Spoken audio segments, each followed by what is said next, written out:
చారము చేట నా కన్నులు గుంటలై, వేదన చేత నా మనస్సు మూగదై, నా హృదయమెంతో అలసి సొలసి ఉన్నది, నా ప్రాణము నీకై ఎదురు చూస్తూ ఉన్నది, నా హృదయమెంతో అలసి సొలసి ఉన్నది, నా ప్రాణము నీకై ఎదురు చూస్తూ ఉన్నది.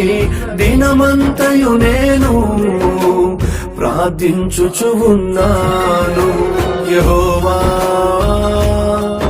నన్ను కరుణించుమా, నా దేవా నన్ను దర్శించుమా.